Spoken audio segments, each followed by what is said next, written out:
Fantastic. It's now 7:38 p.m. Good evening, fellow commissioners and the general public. My name is Michael Champanis. I'm the chair of the Transportation Advisory Commission. Before we begin, please note that this meeting is being recorded and will be uploaded to the county website and on YouTube. To conduct this meeting wholly electronically and to effectuate both the emergency procedures authorized by new state legislation and FOIA, the Transportation Advisory Commission needs to make certain findings and determinations for the record. It's a bit cumbersome, so I ask you in advance for your patience. First, because each member of this commission is participating in this meeting from a separate location, we must verify that a quorum of members is participating and that each member's voice is clear, audible, and at an appropriate volume for all other members. Ask that each of you pay close attention to ensure that you can hear each of your colleagues. I'm asking each commission member participating in this meeting to state your name and the location from which you are participating when I mention your name. At large, Linda Sperling. New. Braddock District, Kevin Morse. From Burke, Virginia.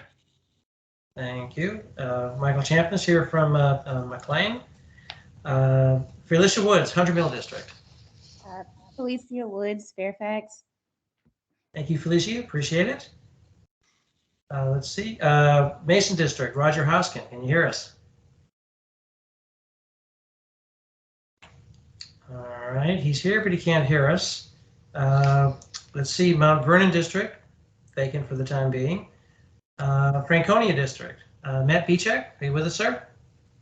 Yes, this is Matt Bichak, here outside of Alexandria in the Rose Hill area. Fantastic. Thanks, Matt. Welcome to the TAC. You and Felicia are two newest members. Very glad to have you with us. Oh, great. Of course, Christy Garten too, who's been here like 2 or 3 months, so she's like an old head now. Providence District, Jeremy Hancock. Hi, Jeremy Hancock from somewhere in South Carolina. Okay. Springfield District, Eric Thiel. Okay. Nothing from Eric Thiel. Sully District, M. David Skiles. David Skiles, no? Okay. And Fairfax Area Disability Services Board, Christy Garten. I did get an email from her before. I believe she's traveling here. So Christy, I believe, is not with us. So we now have 1, 2, 3, 4, 5 commissioners in attendance, plus Roger, who can't hear us. So that's not quite a quorum. So Roger, if you can figure out how to hear us, then we can join a quorum and conduct business. Without that, we'll just go ahead and continue through our through with the script. So at this point, I will pass the virtual gavel to Commissioner Morse so that I may hear to make the requisite motions. Thank you. I accept the virtual gavel. I now recognize Commissioner Champanis. Thank you. I move that we have determined that each member's voice, as discussed, can be adequately heard by each member of this commission. It is so moved.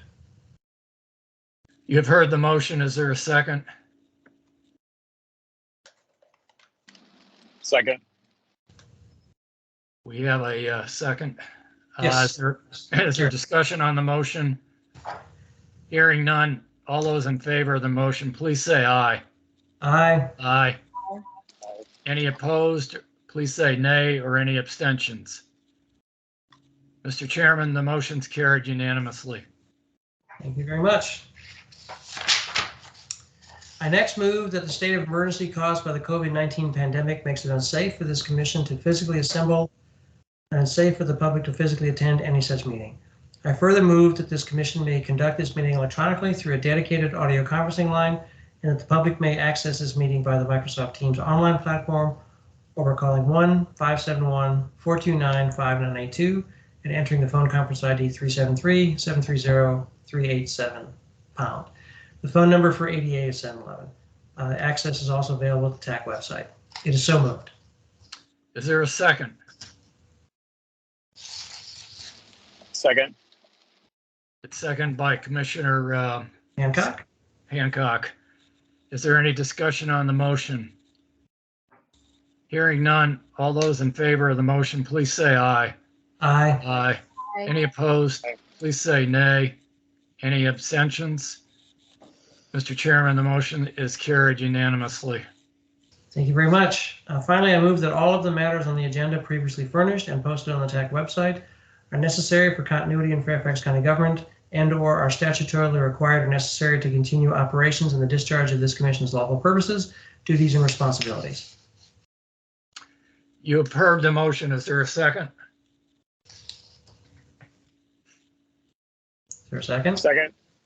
Thank you. Seconded by Commissioner Hancock? Hancock. Good. Thank you, Jeremy. Is there a discussion on the motion? Hearing none. All those in favor of the motion, please say aye. Aye. Aye. Aye. Any opposed, please say nay, or any abstentions. Hearing none, Mr. Chairman, the motion is carried unanimously. Thank you. We will now start the TAC business per the approved agenda. Thank you very much. So with that,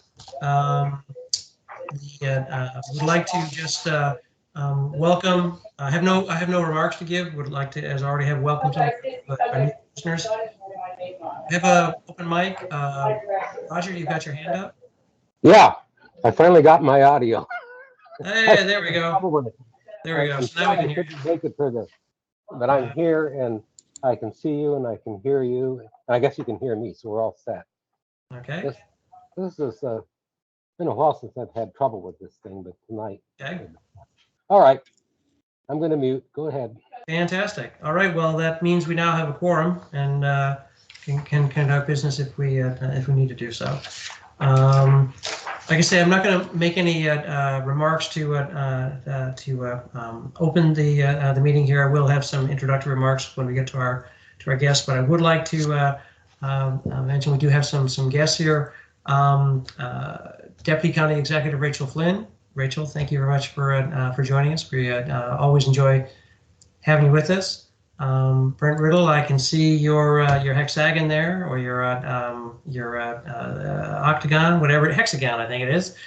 So good to see you with us. Calvin, of course, as always. Is there anybody else here with us this evening that I've not welcomed to the meeting? Tom, good to see you, sir. Good evening, everybody. All right. Okay. Well, thank you very much for coming. Okay. Anybody else with us this evening? Okay. We have Cheyenne Mali from Supervisor Alton Office. Fantastic. Shamali, great you could join us. Thank you very much. Thanks so much. Okay. Well, I tell you, we do not have the meeting minutes this evening to go over, so let's skip over that part of the. We don't. I sent them to Calvin. They weren't distributed, unfortunately, so Okay, that's okay. right. It happens. Well, so we'll take care of that next time. All right, we're looking forward to the conversation here. Greg, thank you very much for joining us here this evening. The briefing we're about to receive here is essentially identical, pretty darn close to what was given to the Board Transportation Committee last week. And as the TAC members recall, we are scheduled, not on the schedule yet, but we will have a joint meeting with the Board of Supervisors sometime next year to go over the alternate means of effectiveness here. So it was clear the board themselves were getting a little bit of an intro to AMOE. Obviously, some members knew a bit more than others, but it was I watched. It was a very, very good conversation. And so with Rachel here and Tom as well, Greg, of course, as our guest speaker, looking forward to discussing about AMOE, so we learn a bit about what it is, what's behind it, and also, of course, with an eye to what sort of things we think we might want to have our joint meeting focus on when we get together. So that'll be the next agenda item after this. This is the only sort of major topic on the agenda tonight because it is 5 days before Christmas. So we do want to try and get through here expeditiously. But of course, if we need to talk about things, we can talk about them. So with that, Greg, very much appreciate you joining us here this evening. Tom and Rachel as well. And please go ahead and look forward to the presentation and the discussion. Thank you, sir. Absolutely. And I don't know if Roger had a question before we got started. I'm going to try and run through my presentation, but I don't know if Roger had something he wanted to Roger, ask. do you have something you wanted to bring up? I don't think he ever lowered his hand from his original question. Okay. Is that what it is? Okay. Okay. Fair enough. Alrighty. I hopefully have shared a screen in a way that you can all see it. Yep, can see. All right. So, good evening. Thanks for taking time, or thanks for inviting me. You always take time to have this meeting. Thanks for inviting me to the meeting. As was stated, my name is Greg Steverson. I'm the Deputy Director for the Fairfax County Department of Transportation. At least that's my day job. I guess my secondary job, or some might say the more important job, is I've acted as the facilitator for a group, and tonight I'm representing a group that is aiming to add new measures of effectiveness to our transportation analyses. As Mr. Chapman said, I did a presentation for the BTC last week, so for any of you that watched that, this will be old hat for you. This is the same presentation. For those that didn't see that, basically what this is a high-level overview of what we call AMOE. A lot of this is going to be about introducing new terminology, new concepts that we're going to be using throughout our discussions and work related to this new analysis strategy. So this is sort of what I call AMOE 101. So that we're all singing from the same sheet music. The other thing I'll say is, because I want to make sure the board gets information in a timely fashion first, they're the ones that I want to make sure get the information first and don't hear things secondhand. There might be some things that I didn't really cover with them that maybe people will ask about. I'll try and do the best to answer without giving away information that I'll be talking to the board about. Also, if we decide to do the second presentation as a joint presentation, then maybe everyone gets it all at once. Even if not, if I give a presentation to the BTC, I'd be more than happy to come back here and give a similar, more nuanced, detailed presentation about some of the concepts that we're gonna touch on tonight. A couple of housekeeping things before I get started. The presentation is about 20 minutes, 15, 20 minutes, somewhere in there. What I will ask is, if you have questions, if you could type them in the chat. I don't want you to forget your question, but I want to try and see if I can get through the presentation all at once. But if you have a question, definitely type it in the chat so you don't forget it. And then when I get done, I'll come back around and look at the chat first, and then I'll also ask if there are questions around that time as well. So with that being said, let's jump into the presentation. This is a quick outline. Most important thing about this is the purpose and need. I'll go through that in pretty heavy detail. We'll talk a little bit about the working group that we had. It was a cross-agency, cross-discipline group that dealt with a lot of the people that do work and help us out in the work that we do in transportation analyses from the county's perspective and from VDOT's perspective. We'll talk about, we'll have an overview of some of the tasks that we've completed as our working group, and then some of the things that we still have left before we can get to a point where this is kind of active and signed off on being used. And then, of course, I'll leave time at the end for questions. So before I do anything, I want to make sure that we're all speaking the same jargon. Transportation has a lot of jargon, but I want to make sure that we're all speaking from the same sheet music, singing from the same sheet music. And so I'll define measures of effectiveness and what I mean when I say we want to add measures of effectiveness to our analyses. You may hear me use the term measure of effectiveness. You may hear me use the term measure. You may hear me shorthand it even further to MOE. They all mean the same thing, whether I say measure of effectiveness, measure, or MOE. And in the transportation world, it's a quantitative measure that gauges the performance of some aspect of transportation, whether it's a facility, a service, a program, a system, a concept, or a project. Now, for folks that have ever dealt with maybe a land use case or comprehensive planning work, or even had a project that was in your area that where someone did a traffic analysis, one measure of service very well, which is one measure of effectiveness, which is level of service. We use it for our comprehensive planning studies. We use it for our entitlement work. We use it for our, corridor studies, with a corridor study being something like the Wheelie Avenue work that we're going to be doing in Hunter Mill, or some of the Gallows Road work that we've done in Providence, that we're doing in Providence, that we've done in Mason. Even, the analysis of the Richmond Highway corridor that we did as a part of the BRT project. Those are all examples of corridor studies, trying to understand the transportation aspects of a segment of road, intersection to intersection to intersection. And so in a lot of those processes, whether it's comprehensive planning, entitlement, or corridor studies, you may see these humongous thick documents of analysis with pages upon hundreds of pages of information related to what's called level of service, as well as some other vehicular measures like delay and queuing and that sort of thing. And while the county, I think, has done a really good job, especially recently, in terms of bicycle, pedestrian, and transit infrastructure, I don't know that our studies, the way we analyze conditions, have the same level of gravitas for bikes, peds, and transit as they do for vehicles when you see those humongous studies. And so when we're doing our analyses and when we complete our analyses, I think a lot of times our roadway changes and our network changes sometimes get codified only in the context of, well, what is this going to do to traffic? Instead of how might this affect bike usage, or what's our access going to be to transit, or do pedestrians feel comfortable walking in this area, and things of that nature. And so we oftentimes get into recommendations related to widening roads. And in our activity centers, like in Tyson's, or in some of the parts where our mass transit is coming in Reston, I think sometimes we wind up widening roads beyond what's probably necessary, given the desired multimodal nature of the area. And so it makes it seem like, based on all this, that we only care about vehicles here in the county, which isn't really actually true. But, my dad always says perception is 9/10 of reality. So how do we change that, perception?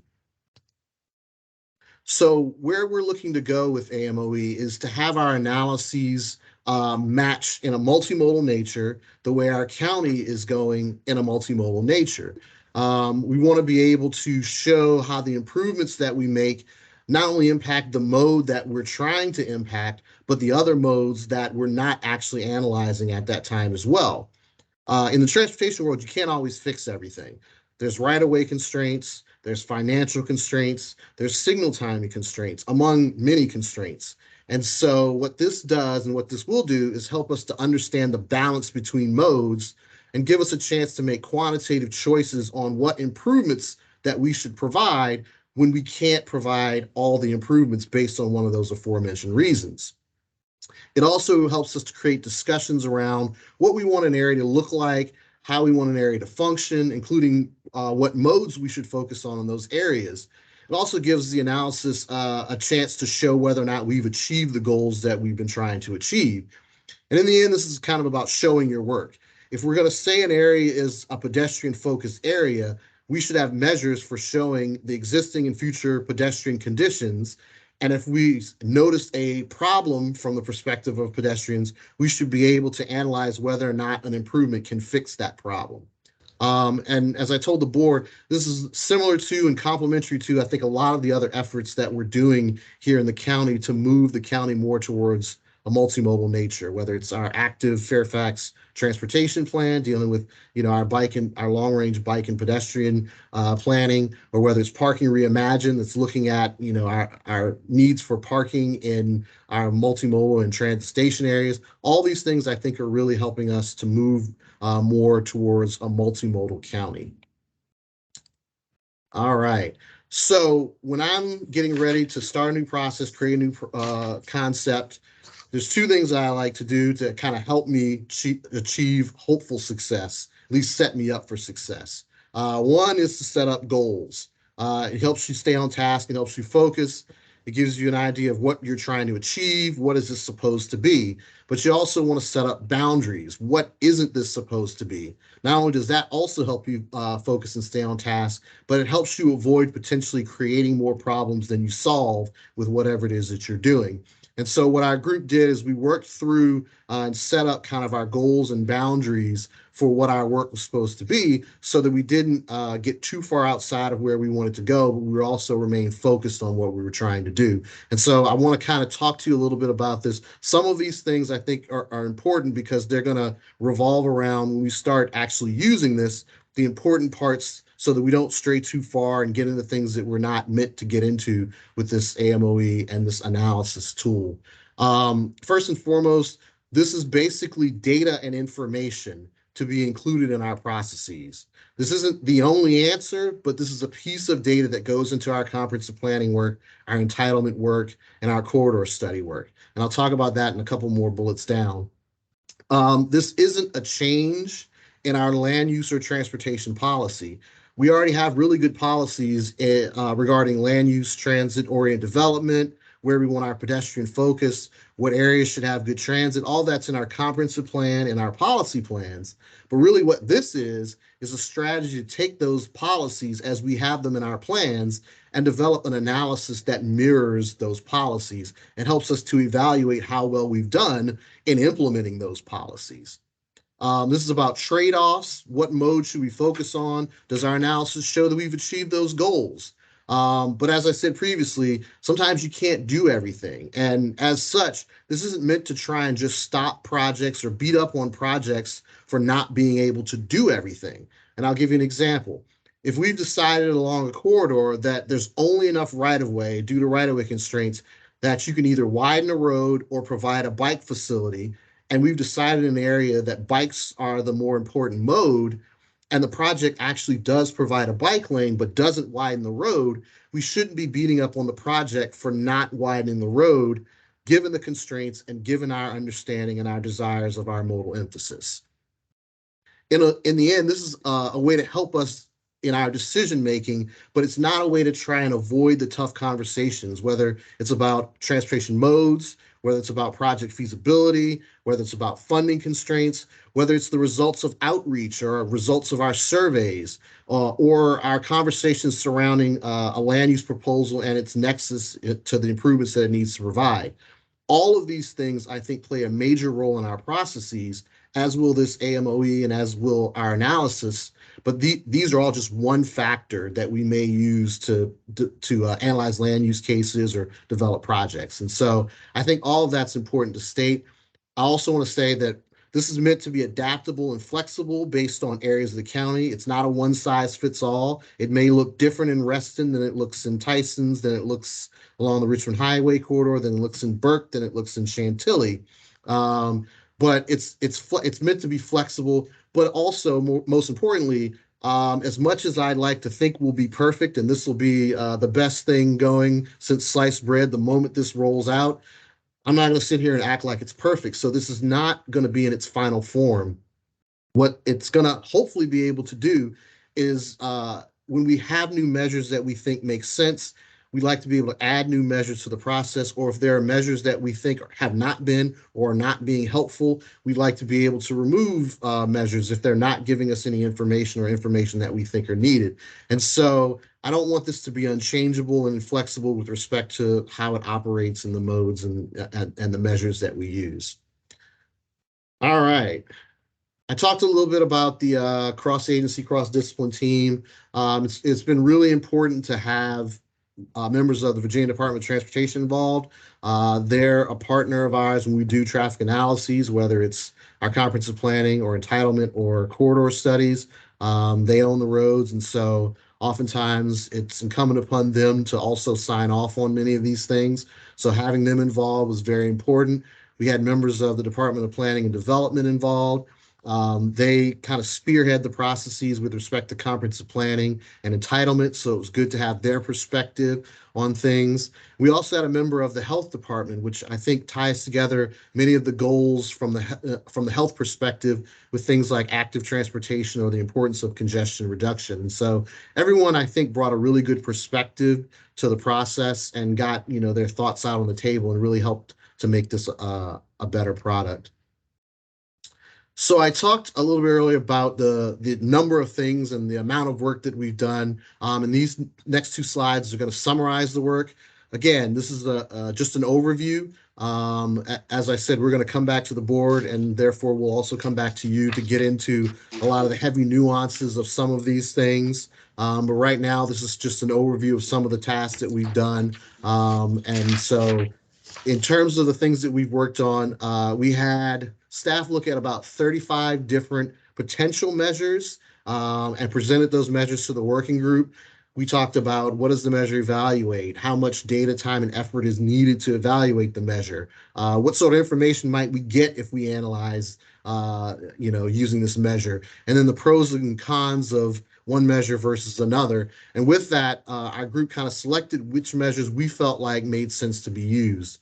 And one of the things that we stressed was we wanted to have at least one bike measure, at least one pedestrian measure, at least one transit measure, and at least one vehicular measure for each of the three processes that I have here: comprehensive planning, entitlement, and corridor studies. We also discussed what an acceptable threshold should be for each measure. For those that have dealt with level of service, you know that in the county, for the most part, the level of service that is acceptable is level of service D or better. In some areas, it's E or better. But that's the concept of a threshold, something that you have to hit or better than that in order for your measure to be deemed acceptable. And so we had to do that for each of the measures so that they were all on a level playing field. So we did that. Moving on to the next slide, we also talked about how to best group areas of the county into a tier structure for organizational purposes. We have a lot of areas in the county, and what we didn't want to do is literally have 400 different processes, 400 different analysis strategies, a bunch of different changed up modes. We didn't want to have it be super confusing. And so for us, we thought it was very helpful to structure the county into a tier structure and group things together in that aspect. Our concept behind it: similar land uses generally have similar characteristics. So it stands to reason that they also have similar focuses in terms of which modes we should be emphasizing. For example, in the Tyson's Urban Center and in our transit station areas, they both have similar desires in terms of walkability. And so in those instances, maybe pedestrians are the focus. The flip of that, in low density residential, maybe vehicles are the focus in that area. And so we talked about that, and we grouped things into a tier structure and assign what we felt like a modal emphasis was for each. And so, we ranked pedestrians, bikes, vehicles, transit in, order of a modal emphasis in each of those tiers. The good part about our tier structure is that we didn't have to reinvent the wheel. Our comprehensive plan has special planning areas in it. On the presentation, if you click on the link, it'll take you to that page on the website where you can look at each of the special planning areas. And if you go in each of the special planning areas, they also have actual information in there about what modes make sense to be emphasized and what sort of area those special planning areas are meant to be.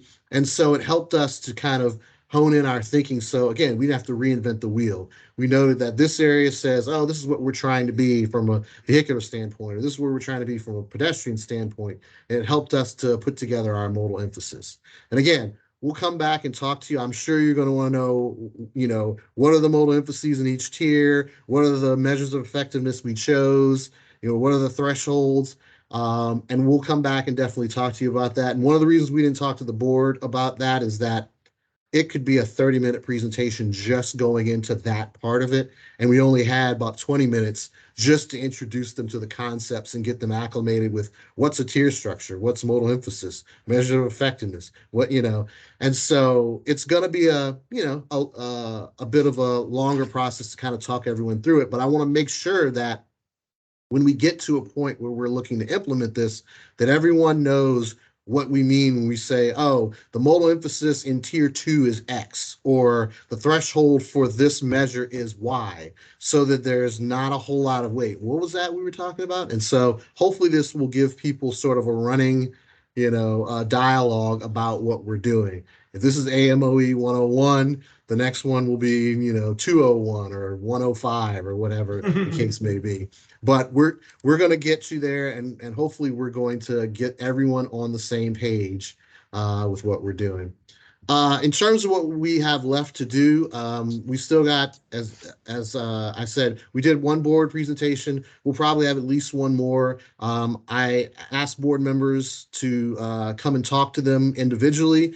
I know, and if you watched the BTC presentation, each of the board member kind of had their thing that they wanted to kind of touch on. I thought that might happen, and that was kind of the reason why I wanted to go meet with each, because there's a generic presentation about here are all the measures, but then there are some things that I think people are really going to want to know, and I wanted to know what those things might be so I could kind of gear my presentation towards some of those things.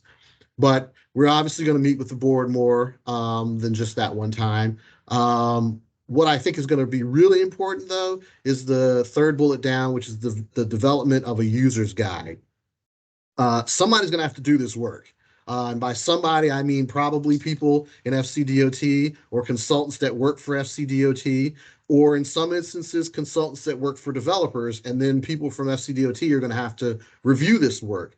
And so there's got to be, again, everyone's speaking from the same book, singing from the same sheet music. There's got to be some documentation that shows how to do this. You know, how are you going to do this analysis? You know, what's the threshold for each? How do you calculate things?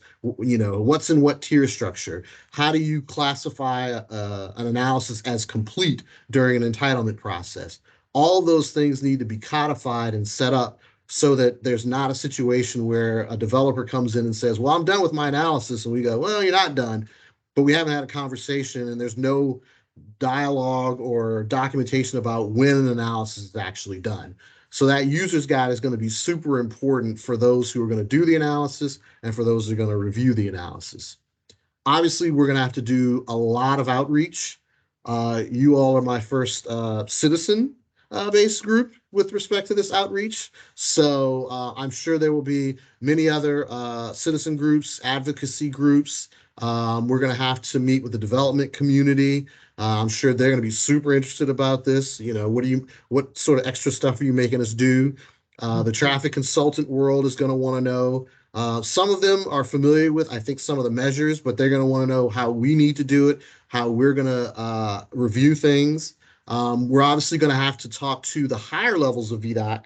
As I said, we've got some of the folks that do the work and review the work as a part of our working group. But whether or not this has to go to Richmond because this is a change in process, whether or not this is something that just needs to get approved by the higher ups at the Fairfax residency, we'll have to work through that. But they'll have to kind of give their sign off as folks who are kind of part of the process as well. But there's a lot still to get done before we get to the point where we're riding off into the sunset like our friend here on the bike. I don't know that we need to go too much through this. Obviously, this is just kind of the concept of when we were planning on meeting with the board. I'm hoping to do individual meetings. It maybe in the later part of January, middle to later part of January, and in February, I'll start to try and schedule some of those things in the next week or two. After, probably after we're done with the holidays, I'll start trying to set some of these things up, and then we'll come back to the BTC. Whether or not you all want to have the joint meeting, around the same time and just do this all at once, or whether you want to do it in some other way, I'll leave that up to you all and the board, how you want to do that. But the bottom line is there will at least be one more presentation to the board. And depending on how that presentation goes, then I think it makes sense for us then to start talking about what's the schedule look like for setting this up for adoption and to put all this in motion. I think hopefully we'll know by that second meeting whether everyone's on board and has no questions, whether everyone's on board still has tons of questions, or whether everyone's just like, I don't know about this. You still got a lot of work to do. And so I think that spring summer meeting will tell us a lot about where we are and how much further we really need to go. And so with that, I will leave it open to questions. Greg, I really didn't see anything pop up in the chat, so I guess. Well, we've been trained not to use the chat. We're not supposed to, but whoops. circumstances, you know, Sorry about questions here, that, once they're talked about, they're part of the official record, so it's okay. All right. But no, excellent presentation. Looking forward to some questions here. Kevin, I see you've got your hand up. You want to get us started? Thank you, Mike, and thank you, Greg. That was a well organized presentation. I think I may be the devil's advocate here, or just contrary, but you know, for as long as I've been on the TAC, it just seems like the idea that if any project, for example, my personal project from hell, the Braddock multimodal one that maybe my grandkids will live to see it completed, or the I-66 expansion outside the Beltway, there was never, ever any question about looking at trails, bike access, pedestrian access. And, you know, I'm not a study guy. I know you guys are better equipped for that than I am. But I'm thinking, why are we layering this on us? We all get it. There's been a sea change. The idea that you can just widen roads has been gone for years. So I'm just having trouble understanding why we need to put this layer on. And the second part of my question was, did you get much negative pushback from the BOS? Let me take the last question first. We didn't get any negative feedback. We got a lot of sort of, here's some things to be aware of. I think the main one was, how is this going to impact the entitlement process was one of the main ones. The concept being, you know, to your first question, there's already sort of an analysis that exists. What are you adding to it, and how much time is that going to take, and is that going to kind of cripple the process as it pertains to the time it takes for things to get through, you know, development review? There are a couple of other sort of general questions and things related to, I think there's one question related to how we might rank the modes. And there were a couple other questions, but I don't think there was any negative feedback. It was just, there was definitely feedback, but none that was negative. In terms of your first question, here's what I'd say. To one of I forgot which slide it was, but early in the presentation, I talked about, I think we do really good work in terms of providing the infrastructure, but the analysis doesn't receive the same level of gravitas. The reason I said that is because I think what happens sometimes in some of the larger projects, sometimes it's not as big of a deal because it's, hey, we're going to provide a trail, end of story. But I think what happens in some of the smaller projects, or quite frankly, in some of the development review cases, in some of our multimodal areas, I think sometimes we might miss out on some of the things in terms of either facilities or in terms of balancing pedestrian crossings with vehicular movements. Let's say pedestrians crossing east-west with vehicular movements moving north-south.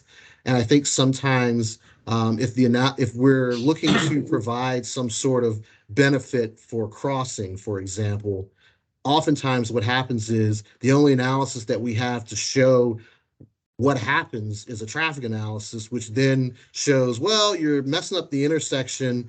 Do we really want to do this? And it becomes sort of you don't have the balance of, well, no, we really want to do this from the pedestrian perspective for this purpose, because quantitatively it allows you to do this.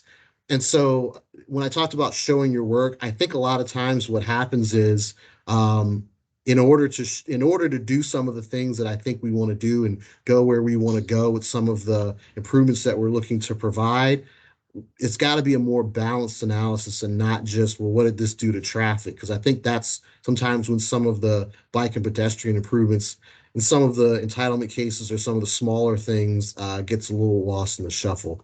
Doesn't happen all the time, but I think it does sometimes happen. Okay, I do have concern, that the pedestrian side gets looked at. In Tyson's, if you want to go from this office building to this restaurant and you want to do it in pedestrian mode, what are the challenges? I'd like to think we've been addressing those. And maybe what you're doing is going to give a more quantitative, documented approach there. So I get that part, but I just steal against this. God, it's, more paper, more trees coming down and reports to get this project done. So Yeah, I hear you. I'll leave it at that. Yeah, and I understand, and I think one of the overarching, cautions about, adding to the process, I hear you, and I've heard that, and I don't think we want to try and make the process more onerous or make it more difficult. I think our goal is to try and keep the process as streamlined as possible, but allow ourselves the ability to look at more modes than just vehicles. Thank you, sir. Yeah. Thanks, yeah. Go ahead, Rachel. Some examples are like, we recently learned, I don't know, maybe a year ago on Route 1 that some portions were up to 13 lanes. And if we really want to make it pedestrian friendly, that's a very wide road for pedestrians or even cyclists to cross. So, and it leads to higher speeds and all that. These are things we've learned through experience. So, and that was LOS driven. So they went back and reevaluated and made exceptions by saying that pedestrians and cyclists and the transit riders get a higher priority than is typical. And so we were able to reduce it from 13 to 11. I think there are maybe 2 spots left now that have that. Otherwise, from North Kings down to Woodland is 10 lanes basically, but so that was one example. Another is when we did the ANOVA comp plan amendment, and Gallows Road, LOS said this needs to be 12 lanes. This is an area they want to make mixed use, have people walking. Again, that's an awfully wide street section to cross. So those are things, we need to revisit and say, well, are people even going to walk and cross the street when we have housing right across the street? If we have a road that wide. So those were some of the things that led to this. And in terms of the board, I would say they were very supportive. A couple of them said this is awesome, or words like that this is a really good approach. So I think they're very much in support of it. Well, I think I can't speak for every one of them, but most of them. Yeah. Well, they're absolutely receptive. They're absolutely just receptive. They were listening and learning as well. No question about that. Yeah. So, Rachel, if I could just ask you, in Richmond Highway, in no small part to our recently retired vice chair, who I think took that on and helped get those pedestrian and bike improvements. Are you saying though that you can't always rely on an interest group like that to come forward, that it'd say in Innova that if we didn't have these metrics that they're trying to develop, that the road might be wider than necessary at the expense of the pedestrian and bike access? Yeah, I just think, LOS has been around since the 50s and people are very used to it. Our citizens are trained to say, what's the LOS? There's an A, a C, an F, whatever. And everyone has kind of an idea in their mind what it means. But even when it was selected, who's to say that waiting at a light for less than 10 seconds is an A and waiting at 80 seconds is an F? I mean, they had at some point to pick a point and put a grade on it. Was that the way to do it? As opposed to looking at the place and the real experience and what's happening to all travelers. Obviously, automobiles are important. We will always have them, but we'll always have drivers, and that has to be addressed. And people will always walk, people will always bike, people will always use transit. So how do we find that balance to say that all travelers are valued? And when we think about what's best for Fairfax, if the more pedestrians and cyclists we have, the less of a strain we put on our road network. and better for the environment, better for people's health, all those things come into play. And so it was brought to the attention of the, I don't know if Pete's still on the call, but it was brought to their attention that some portions were 13, 12, or even 11 lanes. And they weren't aware of that. So when they learned of it, they said, oh, well, that wasn't what we thought. We thought it was 10. And what can we do? And but it was the formulas of LOS that led to it. Yeah. No, Okay, thank you. appreciate that. Thanks, Kevin. Thanks, Rachel. Jeremy, you got a question, sir? Yeah, thanks, Mike. And thank you, Greg. I appreciate the work and the leadership of the county in moving this forward. Just want to express my support for this. As you mentioned, it's not the answer, but it's a piece of the answer. And I would say it's a pretty critical piece of getting towards active transportation, particularly for areas that are moving into more urbanized developments.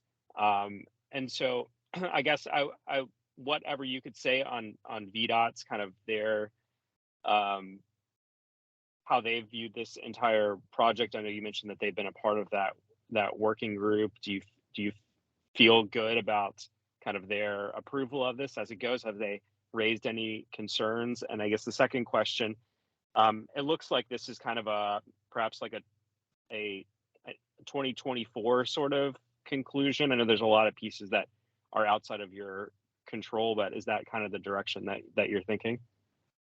Oh, in terms of time frame, I don't know if it's, well, I'm not going to completely rule it out, but I'm hopeful that it's not a 2024 thing. But again, a lot of that we'll know more when we get to meet with the board the second time around. But I'm hopeful it's not a 2024 thing. I'm hopeful it's more of a, I'd say fallish to winter 2023. But like I said, we'll know more when we meet with the board the second time around, depending on how many questions they have, how far along we've gotten with our individual meetings, and whether or not, they're like, all right, we're on board, or whether or not they're like, yeah, there's a whole lot of things you still got to do. Although I will say, depending on how much outreach we're going to need to do, it could. So I don't want to give a definitive statement, because I just thought about outreach and I haven't talked to any of the board members about exactly who they want me to meet with. And it could be 5 groups, it could be 35 groups. And so if it's closer to 35 groups, just getting the schedule together is going to be difficult, but we'll see where it goes. My official answer would be stay tuned to the next board meeting, because that's when I at least want to broach the subject of, okay, what are we thinking about in terms of a kind of a sign-off application date for this one. And so that's when I think we'll get a better understanding of where that goes. In terms of VDOT, VDOT's an interesting animal. A lot of it depends on which group you're talking to, and I've told a lot of people this. There are groups in VDOT whose specific responsibility is vehicular traffic, and so there are always going to be those concerns on the vehicular side from those folks. I think the folks that we had involved, we had a cross section of people. We had folks from traffic engineering, folks from the signal group, folks that deal with long-range transportation planning, folks that deal with land use cases. I think the land use folks and the long-range planning folks, I think they understood, they got it, but they're also kind of data people, so I think they're comfortable with having more data. The traffic engineering signal folks, I think they were, trying to kind of work along with it. I think they understand where we're going as a county. And I think they also kind of understand that we're dragging them along, whether they like it or not. I mean, there's no other way really to say it. Like, I think they understand where this is going. And while they're going to continue to have their hesitations and continue to focus on the things that they, have always focused on, I think they also understand where we're going and understand that there's some aspect that they're going to have to kind of change and move along with it and work these things into their processes, their analyses, and their way of thinking. And so, they're not as far along as probably maybe they could be, but they definitely understand where this is going and know that they're going to be along for the ride. That's probably how I'd classify it. You know, if you ask me the same question in 2 years, I bet you it'll be something like, yeah, they've kind of got it under, you know, they kind of understand, they're on board. If you ask me in 5 or 6 years, it'll probably be, yep, no, we're all lockstep. But I think we're in a stage now of trying to kind of get them in the mindset of a multimodal area, multimodal concepts, and understanding the balance, even if that means that some of the vehicular things aren't happening the way that maybe they did, you know, in 1995 or what have you.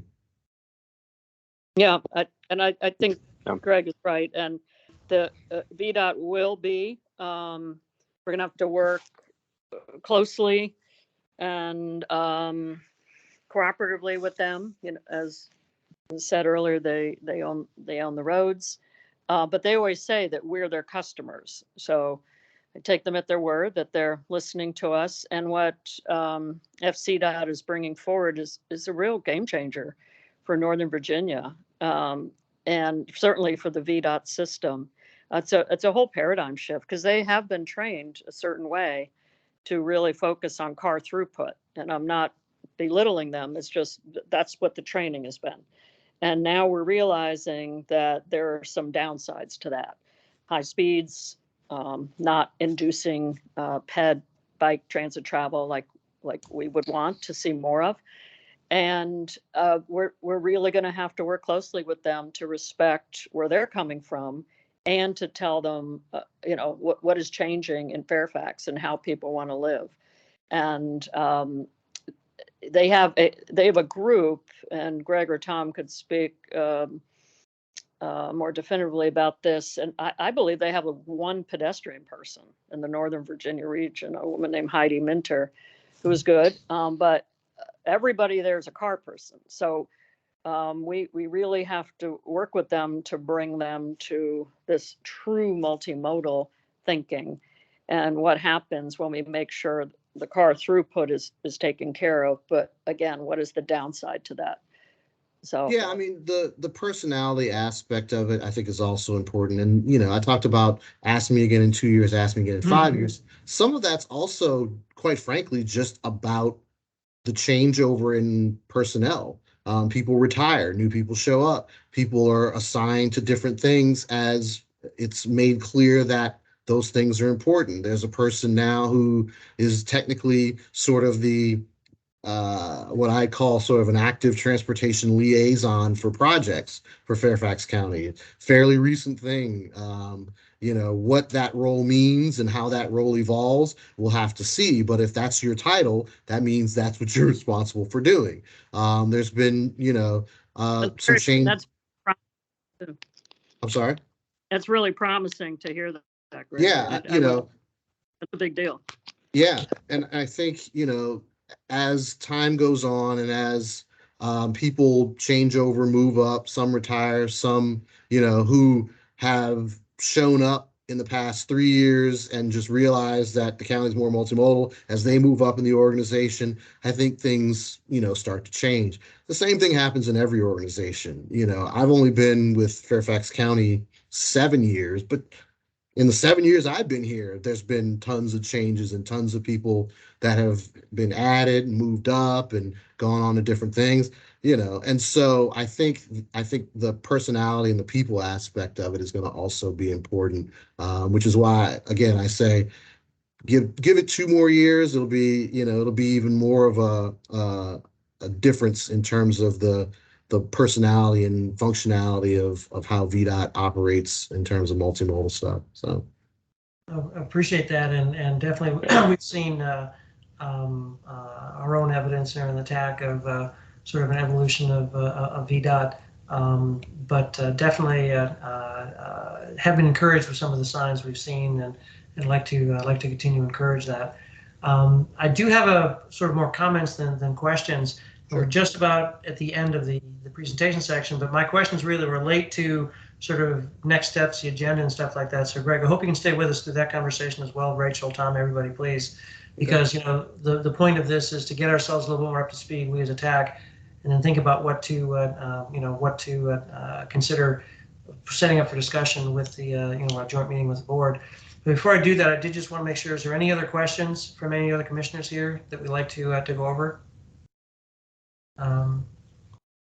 Okay, appreciate it, and there'll be other chances later as we go forward. In fact, that's what this is really, is that kind of an exploration there. And Greg, will make the observation, an obvious one, and you were touching on it, but sort of the measurability of measures. One thing LOS has, you can put numbers to it, you can put throughput, you can measure it, man, you can do all that.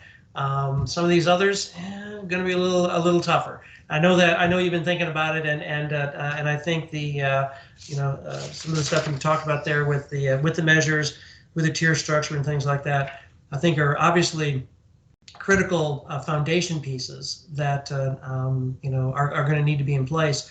And I would actually suggest that the fact that the board and the TAC are having a joint meeting on this topic is a great opportunity to engage again.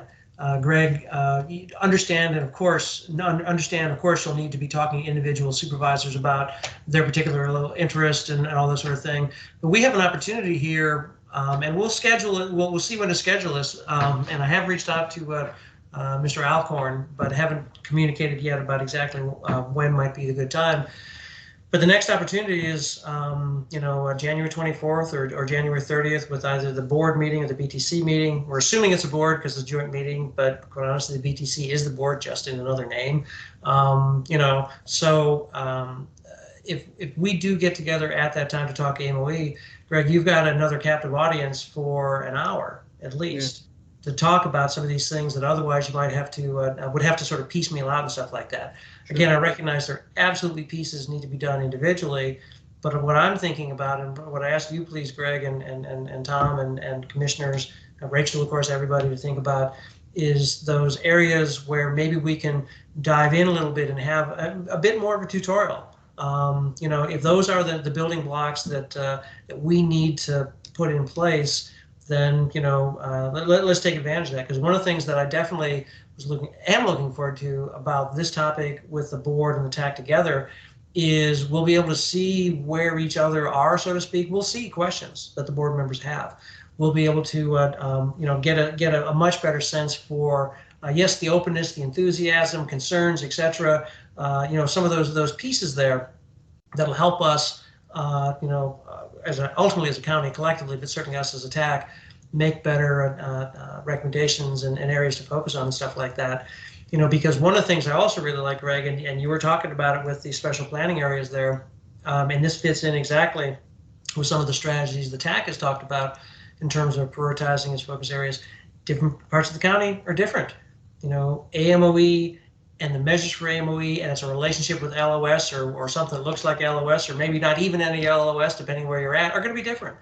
And I think that's something that really is important to discuss in the joint meeting, because I think it starts to manage some expectations. And also, I would suggest make board members, yes, TAC members perhaps, VDOT maybe, us, and FCDOT a bit more comfortable, is that instead of to make clear that not one size fits all. It's all over the bit, all over the brief, And so if we can talk a little bit about the kinds of measures that might be effective in like a Tyson's, like a Mosaic District, Route 1, a lot of water under the bridge with Route 1, but there are going to be other roads we want to look at as well too. Are there some lessons in how would we apply some of these other factors in other areas there?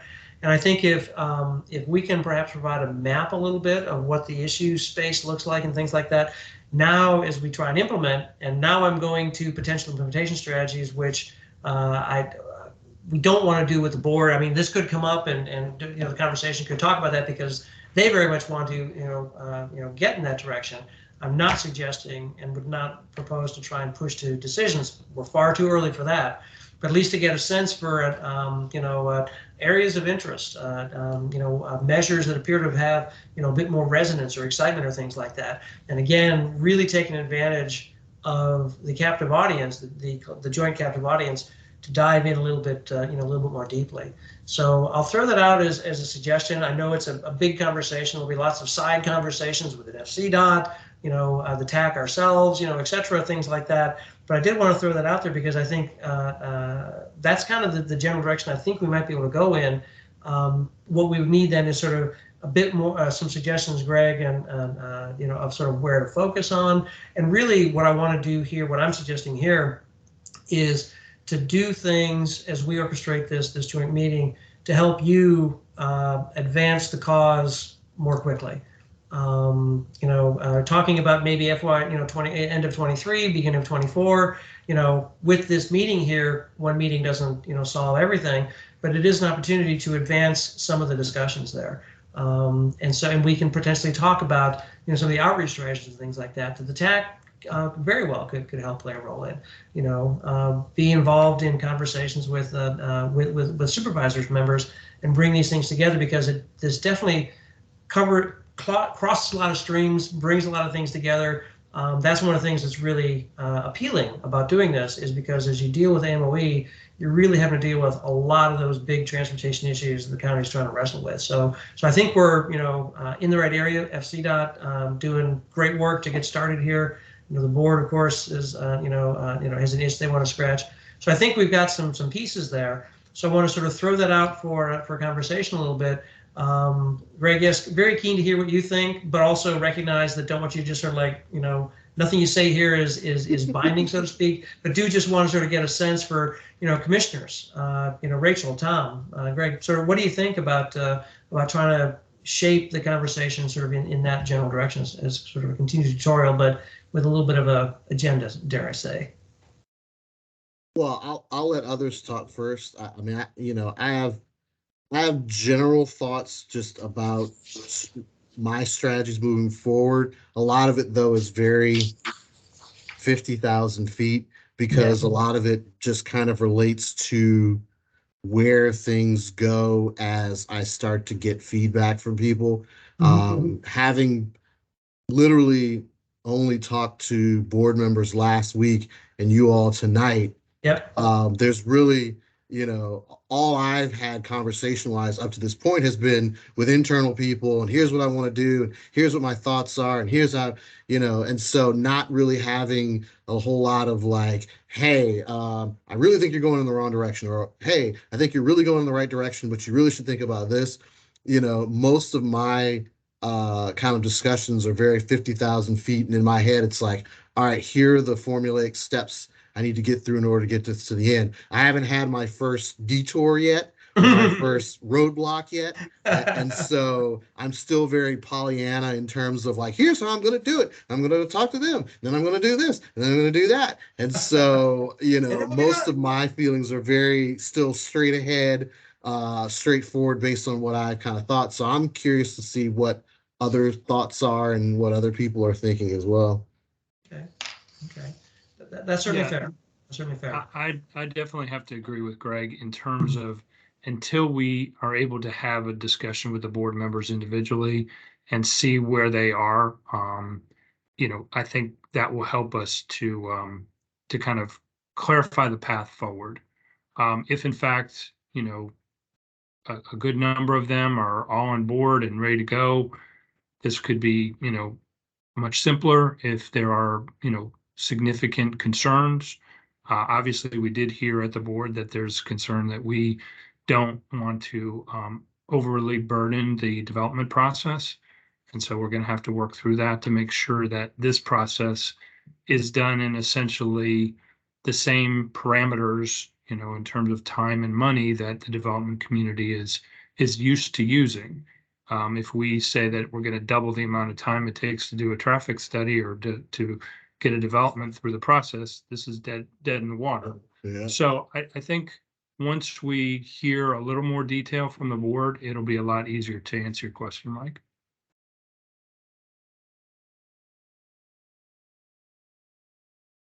You're on mute. Mike, you're on mute. Yeah, that happened. I didn't touch my my mouse, and yet there we go. So sorry about that.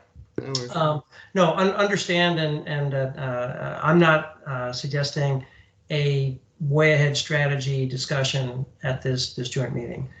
What I'm thinking about is more of a continued tutorial, maybe with examples, and recognizing that, because one of the things I'm wondering about is some of the measures. And I know you mentioned that you're working on them. Do you think it's possible to have some notional measures for discussion for certain types of special planning areas? Where pick a special planning area, a type of location. These are the sorts of measures that maybe might be effective or something like that.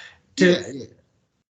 That sort of stuff we'll definitely have. I think where I was more so in terms of talking about the path is from the perspective of, okay, I bring forward, here's what we think this area, et cetera.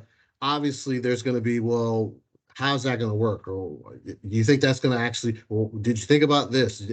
And so I was more so looking at sort of the beyond that aspect of what happens when I start to go into the nuance. And so the detailed meetings with board members, we're going to go into the nuance of measures chosen, thresholds chosen, tier structure, modal emphasis as the working group saw it, with the obvious thought that the way that we saw it might be completely different than how others see it, but the way that the working group coalesced and came up with, here's what we would like to do and here's what we think makes sense. That's going to be really the heavy lifting of the next kind of iterations of meetings, the nuance of all of these things. And generally how they tie together. I think one of the things I talked about, the user's guide, one of the things that we're working on is putting together kind of that user's guide. It's easy to kind of say, hey, here's my measure and here's my threshold. But also what's important is, okay, I've got two measures for bikes, one for peds, 2 for vehicles, 3 for transit, let's just say. I'm just throwing numbers out there. So that's, that's 10 measures pretty much almost. My math's terrible, but I didn't count the things. But let's say it's 10 measures. I've got to figure out what happens when I analyze each of those 10 measures and then look at them together. Let's say 3 of them are good, 7 of them are bad. Okay, what does that mean? Let's say 7 of them are good, 3 of them are bad. What does that mean? Yeah. At what point do we say you got to redo this analysis? Is it, these measures or that measure? Is it this number of measures or this number of measures? And so I think that's the harder part of this. And that's the part that I think is going to be a lot more difficult to kind of talk through. But that's still probably another discussion away, because I think what's going to take up the next discussions with everybody is going to be, here are the measures we chose. Here's the threshold for each of the measures. Here's the tier structure, and here's the modal emphasis as we see it. And I think that's going to be a pretty robust and in-depth discussion, which will lead to probably a number of questions about, what happens in this area if we don't think this is the right, modal emphasis, or it's going to be a lot of that. And so I think that's why it was important to do this introduction, because it's easier to talk about that stuff if everyone already knows what modal emphasis means, if everybody knows that we took our tier structure from the special planning areas and that, each of those has a modal emphasis, if everyone understands that each measure has a threshold, and why they need to have a threshold. And so the next meeting, we'll definitely cover a lot of the stuff that you were just talking about in terms of the measures and their thresholds and the tier structure and all that. Is your concept right now to have those kind of presentations done individually with the board members then? Or is that something you would have them do as a group? So the reason I want to have those individually is because there were some questions that each person asked that I want to tackle as well in those things. But I also want to know what everyone's pain point is. And so especially because everyone has, their area and their potential special planning areas within their areas. And so if someone has an awful lot of low density residential, I don't need that. I don't think I need to go through a whole lot of discussion about what happens in a transit station area, you know? And so I want to kind of be able to tackle the presentation in a way that's going to be helpful to the board member and their areas. And so I want to be able to give them a little more of for instances and tackle the specific things that I'm sure they're going to want to know about their areas, their roadways, how this will work specifically for them. And so that's why I wanted to tackle those individually. And then when I come back and do an overarching presentation, I will have hopefully answered a lot of the nuanced specific questions for board members about their areas. And then I can tackle the overarching presentation and then kind of, definitely delve into some of the areas, but I don't have to go heavy duty into a nuanced discussion about what happens in Chantilly because I've already had that discussion with Supervisor Smith, for example. Okay, that makes sense. Another quick question. Do you have your tier, your measures determined? Has the working group finished? Do they have recommendations for measures, or are you still developing them? You're done. Yep, have measures, have tiers, have modal emphasis, got all that stuff. But again, it was one of those things where I knew we weren't going to have time, and if we went down that path, it would have been an hour and a half presentation, and we didn't have that.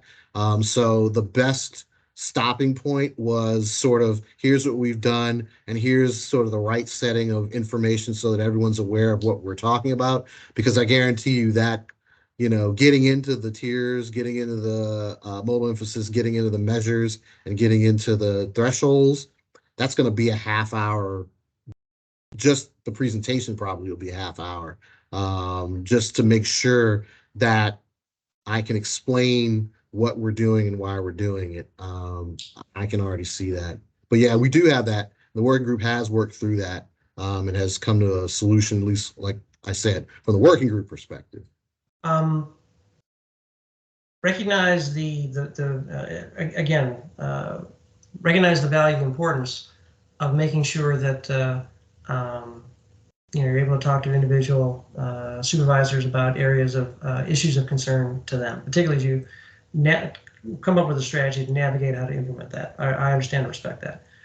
But I think also there can be value in having an intro to the board members without being specific about these are the recommendations sort of in your area, so to speak, but what are the types of measures we're looking at, the types of threshold, mobile emphasis and things like that, that you're talking about the tier structure there, to help lay some groundwork.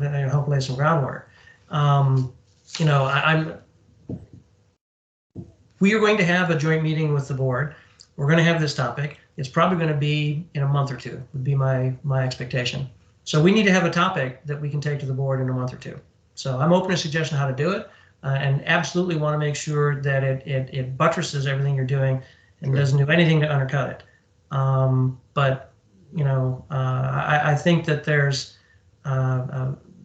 value in laying some more groundwork without having to immediately go to individual conversations, though I respect and understand that's the strategy you've got so far. Okay.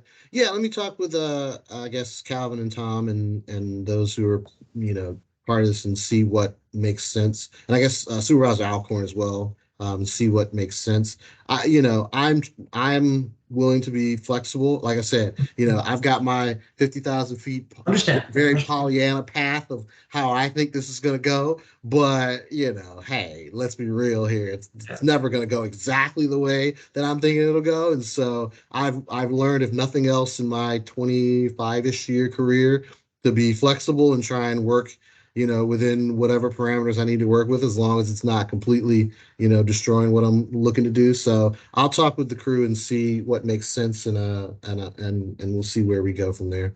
Sounds good. I know there'll be plenty of conversations. And poor Eric's had his hand up. Poor Eric's had his hand up. Just a sec. Eric, I'll call you in just a sec. Now, understand that this is an important topic, a lot of consequences. And this is our first discussion about it. So, and we're committed to working together. So absolutely no question about that. So with that, Eric.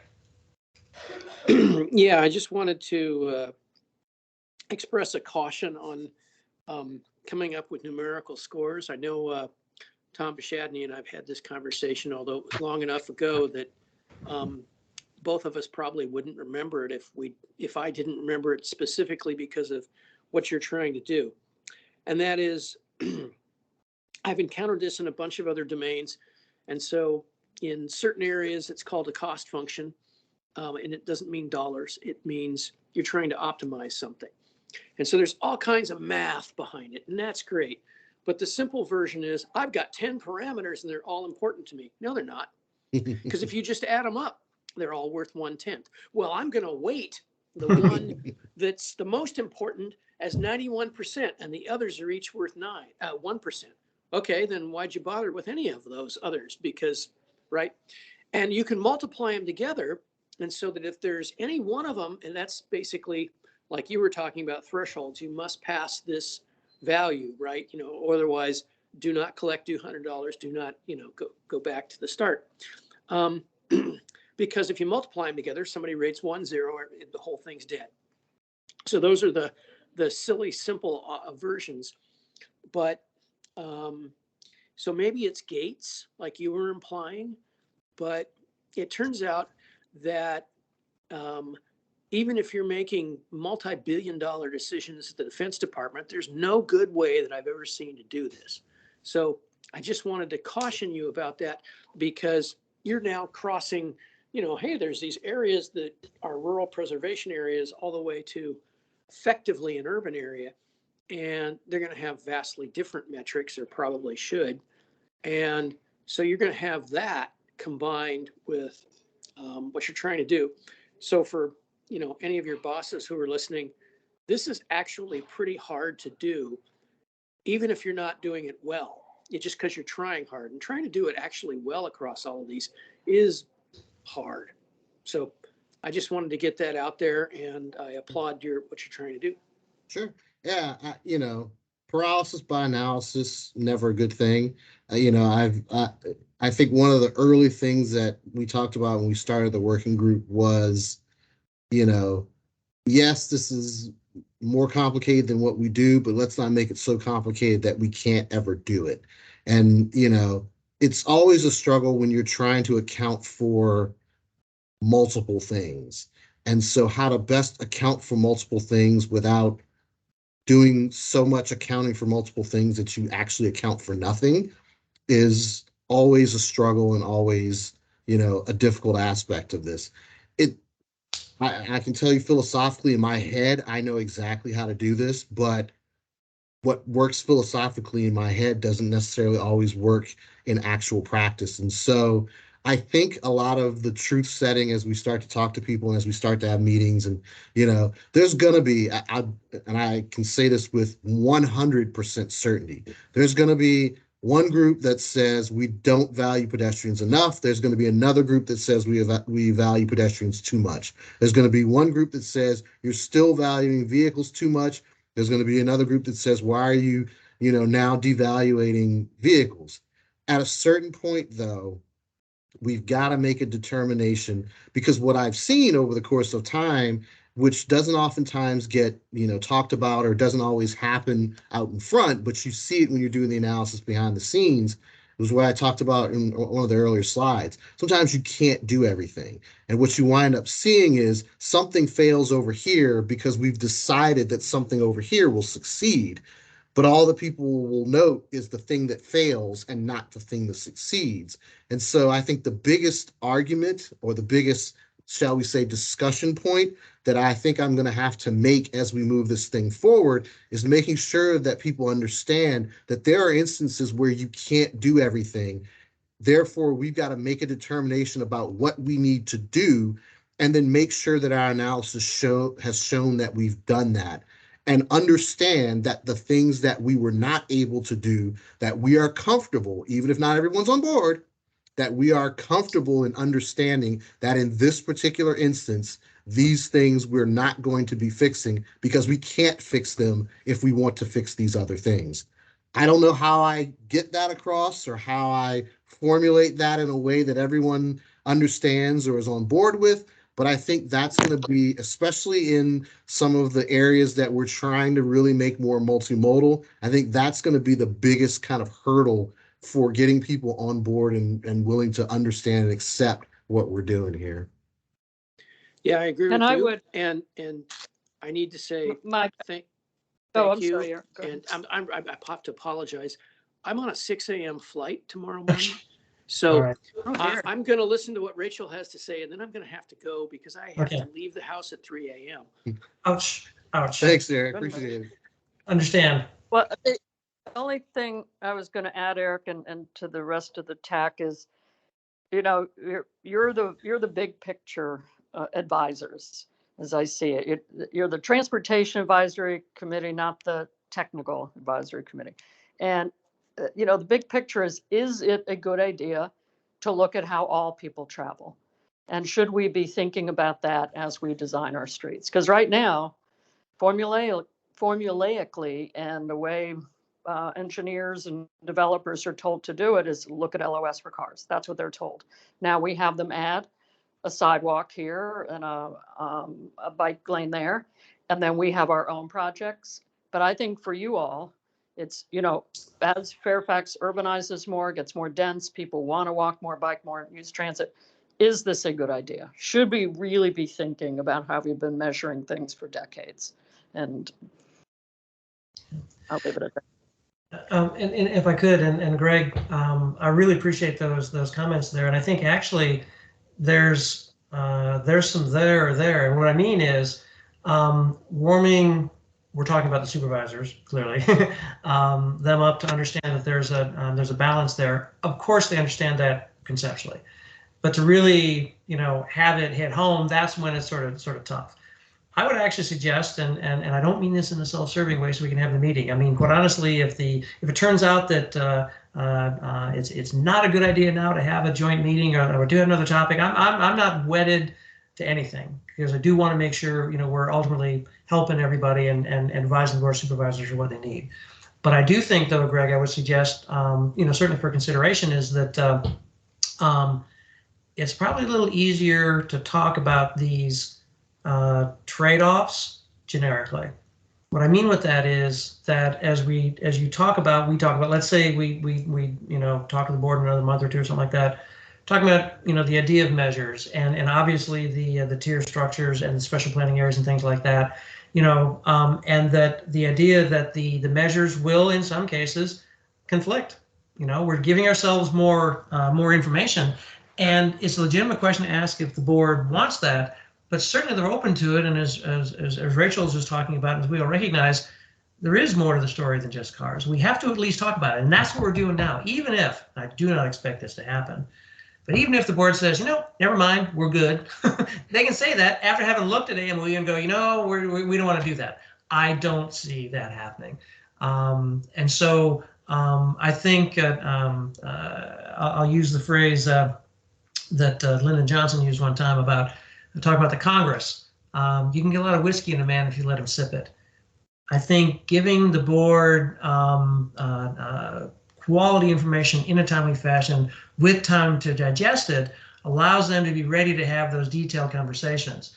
And so as you're talking with an individual supervisor, yeah, there will be definitely balanced things that, you know, in their area, but this will get them their mind around, ooh, where this goes, because I think that's a service we, particularly FCDOT, can bring to them about, hey, this is where this goes, and we'll give you the details. And I'm not suggesting we want to, and I don't want to present the measures in public, you know, this joint meeting in a month. That's not what I want to do. But I think there are some things we can do to sort of warm them up a little bit, like I say, to perhaps, you know, increase the likelihood of adoption, because I think that's where we're going to. Is we want to. When we adopt this, in whatever form we adopt this, and I recognize obviously as the board, you know, we want to be able to think of strategies to maximize the most, you know, maximize this adoption, but also to me that means being done appropriately, you know, and finding that balance in different areas. And I think we have an opportunity here to sort of paint that picture in general for these areas for the board to look at, so they go, aha, well, they'll understand. They'll understand. But yeah, that's my I think it'll be important as well. the other piece, the board is one aspect of it, but the other aspect is when the time comes for, like, it's, corridor study is one thing, even comprehensive planning is one thing, because most of the time we as the county and our consultants are doing the analysis for a lot of them. But entitlement's going to be the one that's going to really be the interesting one, because that's the one that when it goes to the board, there's probably going to be a citizen group, an HOA, or a group that is either not happy with something or has an issue with the development or what have you, and trying to explain that, well, this is the reason why this development was accepted, even though you see over here that this one measure wasn't at its threshold. It could never be at its threshold because we needed to get this other measure to its threshold, and not have people go, well, you shouldn't do the development at all because this one measure is not meeting its threshold. And so I think that's going to be the challenge, to kind of explain to people that that happens sometimes, and that's just the nature of how analyses work. And I always use the north, south, east, west discussion for that example. You can't ask vehicles to travel north south on a roadway effectively, but then also say, I want everyone that wants to cross this intersection east west to go efficiently, because generally those two things don't mix unless you're at a completely balanced intersection out in the middle of nowhere.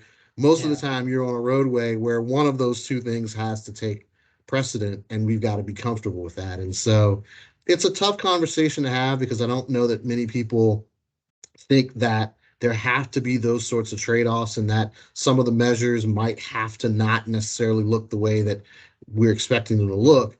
But I think some of that's going to be in the discussion. Some of that's also going to be in some of the analyses that are done once, theoretically this is in place. But I think all of that stuff is going to be important, not only just the measures and the thresholds and all the other stuff, right setting, the perception, and right setting the expectations, I think, is the more important thing. So that one of the things that I don't want to have happen is for people to expect something that's never going to happen, or expect something that can't possibly happen. And I've seen that too often in the transportation world, where people are upset about something that never could have happened because there wasn't really an explanation of that not being able to happen. Thanks, Eric. I appreciate it. Yeah. And so, Thanks, Eric. Good I night. think that's going to be the tough part.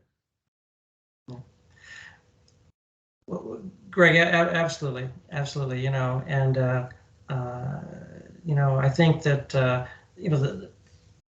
we've often talked about the TAC, and the TAC has in the past played a role of helping with community outreach, working with perhaps our supervisor who's appointed us, obviously with FCDOT and things like that. We don't have I don't think too many of us have like the large, Twitter followers, whatever the case may be, but we can certainly be part of that outreach, part of the conversation. Another route of information for community folks to let their views be known, and we can easily, and we'd be happy to set up TAC meetings with interest groups that you are particularly interested in talking to. Not that you can't do it yourself, but we can do it as well too. And you've got some plausible deniability. You attend the conversation. That's a level of cooperation that I envision. We want to work with you, obviously, to do this. That's why we're here. And so I know we're getting into strategy questions, and those are important, because if you pick the wrong strategy, you screw it up. But we really appreciate, and Tom, start with you, of course, as the head of FCDOT, and Greg, being part of these conversations about how to do it right. And we're a team player, and we'll definitely do what we can to help the county get this right. Appreciate that. Absolutely. Well, we were trying to finish a little earlier here, Tom. I did want to absolutely give you a chance to make any remarks if you choose to. Stay with us if you'd like. But again, thank you so much for joining us tonight. I know I know you're very busy. Rachel as well, Greg. We're extremely grateful. Shamali, of course. Not a problem. Just wanted to say thank you for the offer to help to spread the word, because we are going to need to have as many people to advocate for this as possible when we get to that stage of the effort. Yeah. And that's a strategy we put together, and one that the TAC will have to sort of stand up and implement. And TAC members and commissioners will talk about that, as we get closer. So, well, with that, unless there are any other questions, I apologize for sort of taking much of the joint meeting conversation. There were some things I wanted to get out, but certainly want to open it up for any of our commissioners to talk about. I don't think we're going to take too much longer, but if we need to, we can. We'll talk more. Kevin, I actually see your face on the screen. That doesn't mean you necessarily want to say something, or do you? Do you want to make a comment, or anybody want to make a comment before we move on, commissioners? No, I didn't have my hand up. I'm still probably on the contrary side of this, maybe from the other commissioners, and I just don't see a joint meeting with the BOS on this. I mean, I'd let them, maybe after their individual discussions with Greg and with Tom, more will come out of it. But I just don't know that we'd have that much more to add than staff already has. And if staff is successful with the board and they come back to us and want additional input or and help implementing it, more power to it. But I've always struggled with this as being our one opportunity to meet with the BTC, and this is the topic. It just strikes me the wrong way, but okay. Just one voice. All right. Appreciate it. Okay. Not to take away from an excellent presentation, Greg, and I really appreciate what you're trying to do. Appreciate it. Okay. All right. Well, with that, I guess, hey, Mike, the only comment that I was going to add on to that, it's, I just wouldn't want to miss out on the opportunity to have that meeting with the committee. And so, I don't know what other topics we have, but I guess my concern is if this isn't the topic, then what is the topic and what does that timeline look like? Are we missing out on the opportunity to have that discussion on this or other issues? Well, that's a good point, but to remind everybody, we did have a conversation with Mr. Alcorn. Actually, it's been a little while ago now, and did select this topic. And I will also note that during the presentation to the BTC, Mr. Alcorn told the board that we're planning to meet with the TAC on this topic with a joint meeting. So that is his expectation. If he changes his mind, he's always free to do so. We'll be talking to him about that. But I feel very comfortable with this as a topic, and I think it's exactly the right topic we need to talk about at this time. That's my view. So, but yes, we do. We absolutely will not. We do not want to miss the opportunity to have a joint meeting. Absolutely, Jeremy, I agree there. Okay. Well, our next things here I want to sort of go through them fairly quickly are sort of internal business a little bit, but certainly if any of our guests, you're welcome to stay. All of you are welcome to stay. You're also welcome to leave too. Tom, Rachel, Greg, any Shamali, any last comments you'd like to make before we move on to the next topic here? Not for me. Just thank you for your time, and I'm sure I will see you all again, probably more than once. I suspect so. If things are going well, absolutely, and I'm sure they will be. All right. Thank you all. I appreciate it. Yeah, thank you very much for your time and your feedback, and there will be lots more opportunities for that going forward. No question. Look forward to working with you, Tom. Thank you so much, sir. Okay. And I have to say thank you very much as well, and I'm going to sign off this, Shamli. And your views as you discuss this are, I think, exceptionally important for the board to hear. So I really appreciate the thoughtfulness with which you've discussed this tonight. Thank you. Thanks, Mark. I appreciate it very much. Merry Christmas, everyone. Happy holidays, Hanukkah, whatever. That's right. That's right. Okay. Well, thank you very much. Good evening to most of our guests there. Let's move on to other business. Thank you, Greg. Evening. Good one. Next topic is the Transportation Achievement Award. I believe we do have some nominations in, but I know the nominations were open until December 16th, so just I think 4 days ago. So I would imagine the committee will meet sometime in January. Jeremy, I just wonder what your thoughts are, at this point about proceeding and all that.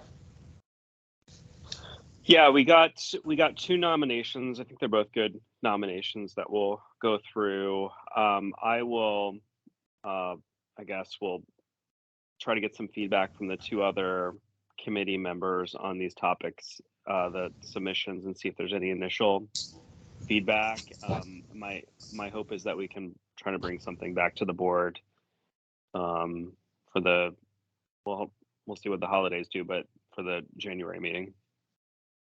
Okay. Do you think we might be able to have the committee meet prior to our January meeting, and we can make our selection in January? Do you think that might be possible? Yeah, that is my hope.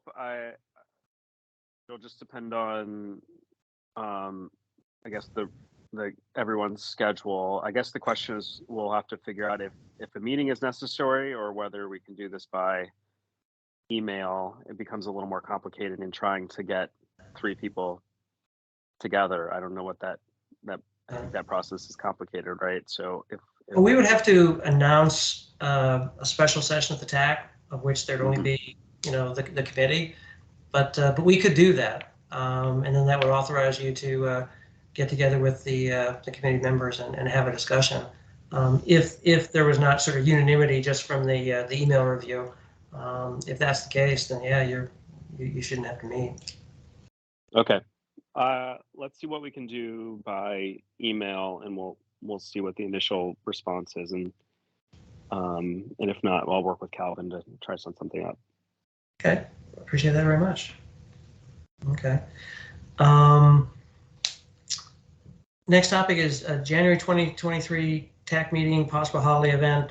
I think our January meeting will be about the joint meeting with the Board of Supervisors. There may be some other things we need to discuss, perhaps, as we just talked about, selection of the TAC award winner there. Other than that, don't have a particular topic to add to the list. I think given our conversation here, we probably would like to make sure we've got a good amount of time on the AMOE topic there. And certainly see where FCDOT stands by then, and I'm sure certainly by the beginning of next year we'll get a chance to reach out to Mr. Alcorn and see what he's thinking in terms of where he might want to focus on the AMOE topic. But Kevin, I sent you and Calvin a week or 2 ago on the I-66 express lanes, the concerns that Supervisor Harity had raised about the ease of getting on and off and determining the fare. I thought they were all good questions, and I wondered, if we shouldn't have, the express lane partners in, or whoever's, operationally responsible there, and ask them how they're responding to that, or what the problem is. Yes, I did see the email, of course, in the exchange, but there was some connection or some confusion perhaps with the I-495 next. You're talking about the I-66 stuff, right? Not I-495? I-66, yeah. Yeah, he had questions about it. How do you determine the fare? Apparently, they only give you the fare in segments. Where at 495, you can see well down the road as to what it's going to cost you. And then, if you don't like the fare, how do you, is it easy to get off? And, is the signage there? So it seemed like pretty good, solid questions to me. Okay. Well, now that it's finished, we certainly can consider asking the partners to come in and sort of tell us what they think, how it went, and yes, ask some questions like this.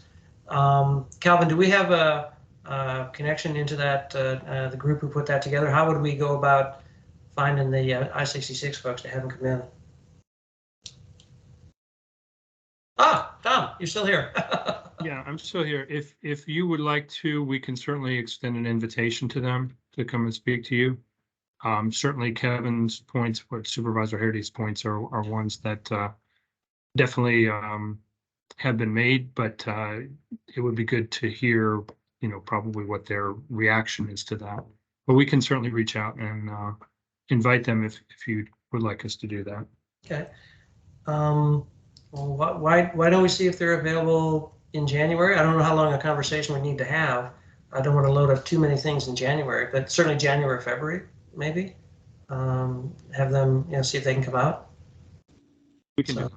Tom, I appreciate that very much. Okay. Thank you. Okay. All right. Okay. So we'll see what when they're available and what we're juggling with in January, and hopefully we can do that in one of those 2 months then. Okay. Excellent suggestion. Are there other suggestions perhaps for topics for January or perhaps February meeting?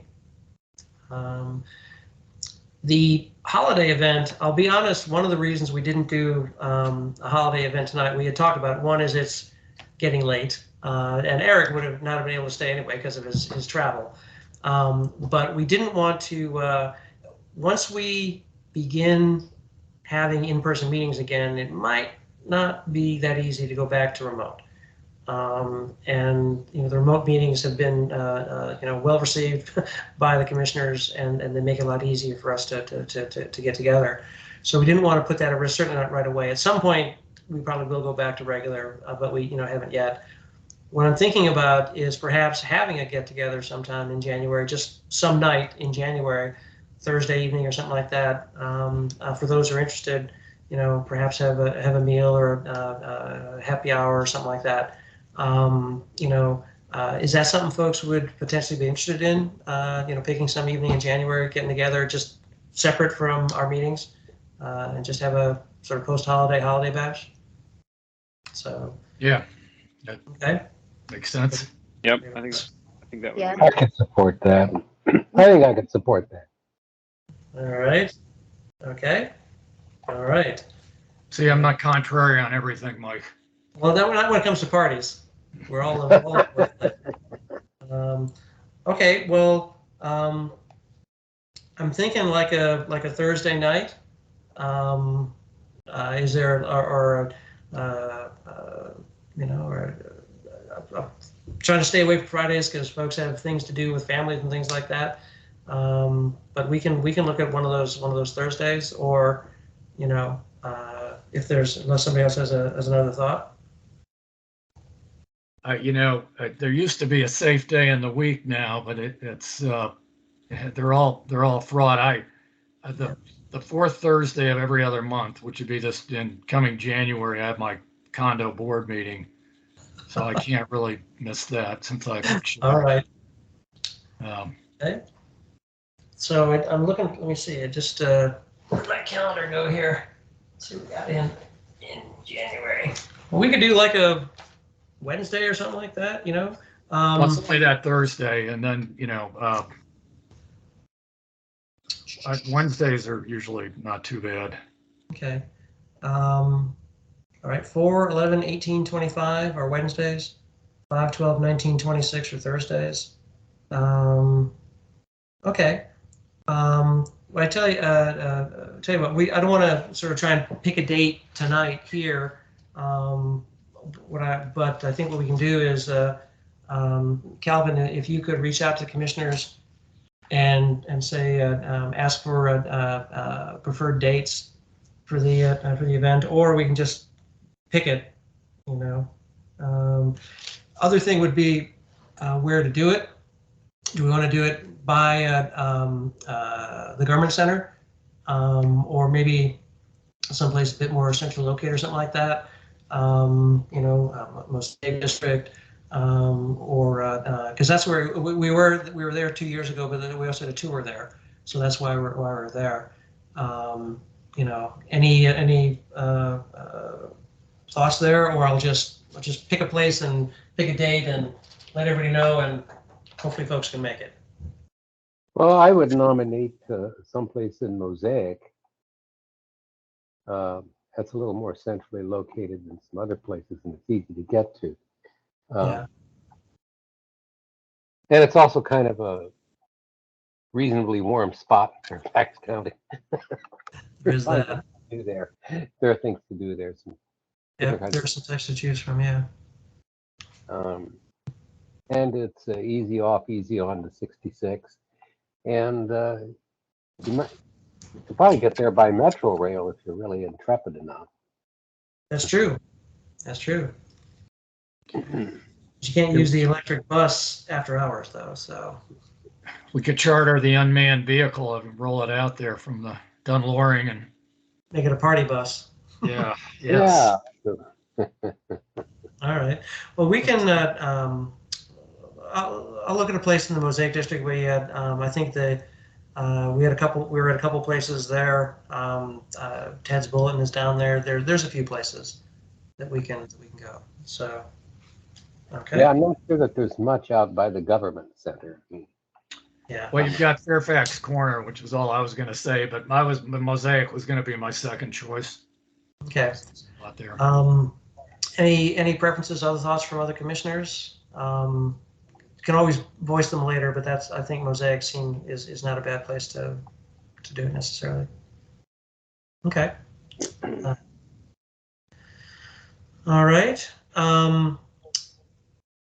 I think, Mike, what might be helpful is to suggest a couple different dates and see what works. Okay. Best. Is there a preferred day or day of the week or a day that folks generally don't like? I'm trying to stay away from Tuesdays because usually that's when folks have meetings. That's when, we've got, our meeting, and I don't want to have it like right after our meeting, although maybe we do, I don't know. But, yeah, so let me know if anybody has any strong preferences for or against for time. So this event would not be an official meeting. So it's true. There wouldn't be any notes to be taken. No, it's uneven.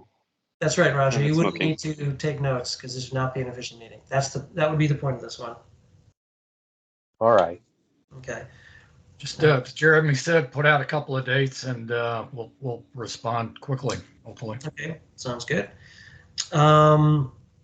May wait till January for that, just so we can, get back, see what the next year looks like, and then, start planning ahead. But I'll absolutely do that. Well, then our get together would probably be in February. I mean, the farther along you get, the less likely you are to run into some inclement weather. Yep. I mean, true. Of course, actually, February is probably the worst month of the year. It's very often worse than January. Anytime first quarter of the year is going to be some risk. Well, I tell you what, let's we have an agreement in principle to do it, and then we'll look for some times, to try and do it maybe January, February, and see. And if the weather's bad, storm comes in, sorry, can't do it. But yeah. Can okay to add our former vice chair to that list? Absolutely. We can have we can invite him to come, and there might be some other folks who decide. Come on, come on. Yeah, exactly. So, okay. It's already a little late here. We're trying to. Sorry. Are we missing something here? Talk about our former vice chair. Has Pete left the commission? Yes, he did. He did. He resigned last week. Was that? Wow. Wasn't any email, was there, or anything? I didn't see anything. I didn't see anything.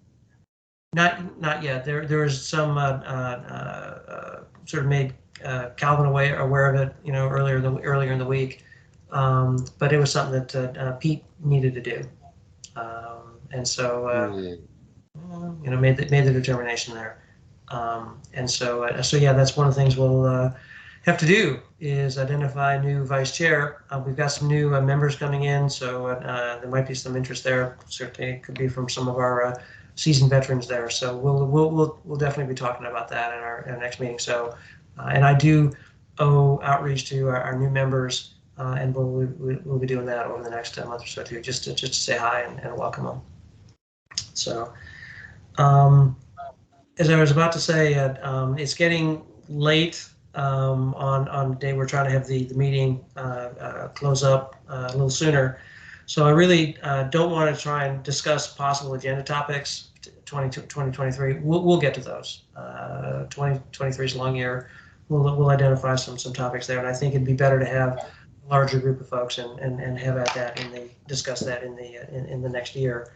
One of the things we're starting to institute was giving CDOT an opportunity to give us an update on items we talked about before, things we want to keep track of a little bit. Still sort of working our way through that a little bit.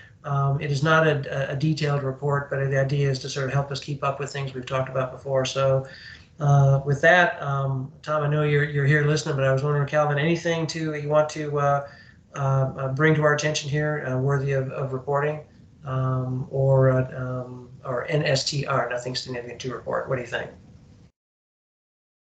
Obviously, the big things that we have to report this month is the opening of the Silver Line and the opening of the I-66 Express Lane. So those are our two big accomplishments this month, and I'm sure everybody has heard about those. Oh, so yes. Thank you. Yes. And Tom, saw you on LinkedIn, and probably didn't see you on other social media because I'm not on other social media, but smiling face there, celebrating the accomplishment. Big deals, no question about it. No question about it. So, you read about it for years, and then it finally happens. It's like, wow. And I drove on 66 coming back after Thanksgiving, and it was done. It was done. Wow. Just amazing. Just amazing. So, Hey, Tom, you got a 30-second response on free bus fares in the district and where that might creep out to Fairfax? Well, we did brief the board on free bus fares at the last board transportation committee meeting. There are definitely pros and cons to it. I think the biggest con is it's expensive. And one of the things that the board members brought up was that many of the bus riders do receive subsidies, either from their company as transit benefits or from the federal government. And those subsidies help make transit more attractive, but they also bring in revenue to the system. And so if the connector were made free, for example, then those companies in the federal government that are currently providing support wouldn't have to do that anymore, and the whole cost of the connector, the whole cost would fall on the county. And so there was some discussion at the board about that. Obviously, on the positive side, certainly we would anticipate that ridership would go up if there weren't any fares, and we did see some of that during the pandemic when we suspended fares. So there are trade-offs associated with it. Excellent point on the funding side of that. I wasn't aware of that, so that's very interesting. Thank you. But I would say is we are getting ready to implement in February a half-fare program for people that are economically disadvantaged, that are clients of our neighborhood and community services programs. And so we are going to be providing some relief to those people who really need it, as opposed to people that maybe have a subsidy or can afford to ride transit based on their income. A future topic down the road. It'll be see how you implement that. Be interesting to hear more on that. But appreciate your feedback. We can certainly do that. Well, thanks. Appreciate that. Good idea. Good idea. Okay, we're now to Chair's report and Commissioner's updates. I have nothing to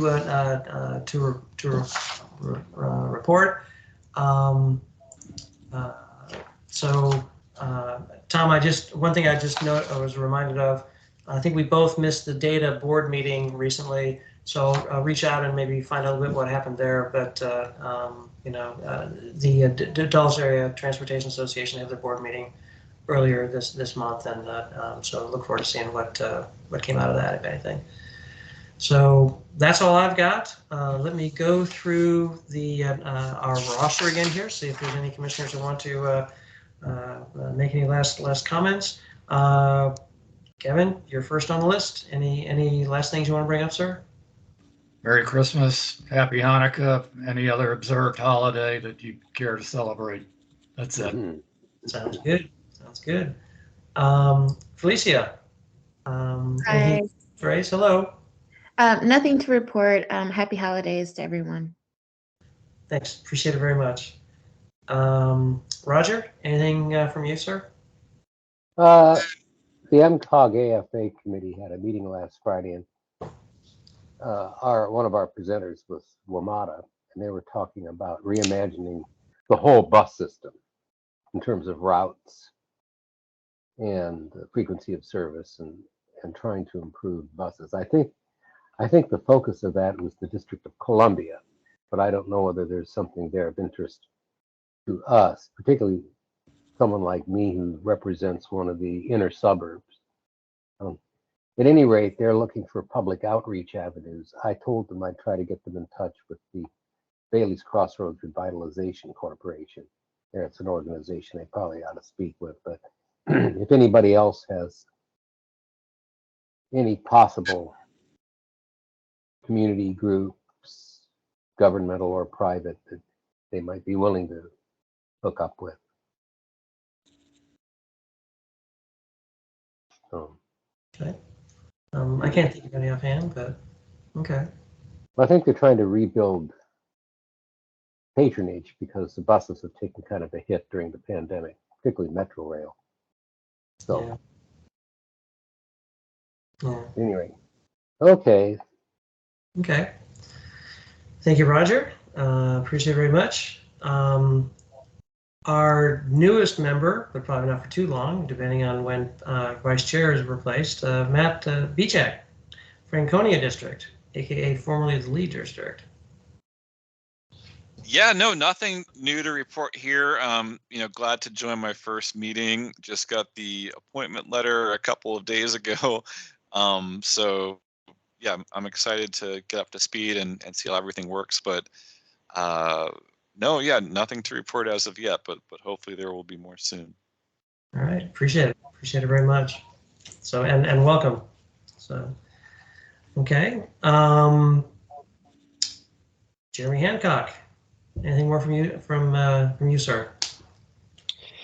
Yeah, I just wanted to highlight. I think this week was the 28th pedestrian death in Fairfax County, and so while we've had a lot of progress, I think today's discussion just raises the prospect that how much work that we have to do, and trying to address some of these issues, and hopefully we can continue that in the new year. But other than that, nothing else to report. Happy holidays to everyone. Thanks, Jeremy. You're right. That is a very unfortunate milestone, and something that I know the county's been trying to improve. Okay. Well, with that, I would like to just say happy holidays as well. Merry Christmas, Happy New Year, Happy Hanukkah, whatever you celebrate. May you celebrate it well. And we'll be back in touch, back together early next year. So with that, could I have a word with you, Mike, when the sure. tape stops? Sure, absolutely. Cuts it off. Okay. With that, good evening, everyone, and thanks for coming. And happy holidays. We'll talk more soon. Okay. Evening, everybody. We're adjourned. Oh, wait. What am I doing? This is what I do in all my DHS meetings, but we've actually got to have a motion to adjourn. I'm sorry. So moved. So moved. Got a motion to adjourn by Commissioner Morse, seconded by Commissioner Hoskin. Is there any debate on the motion? Hearing none, all those in favor of adjourning, please say aye. Aye. Aye. All those opposed, please say nay.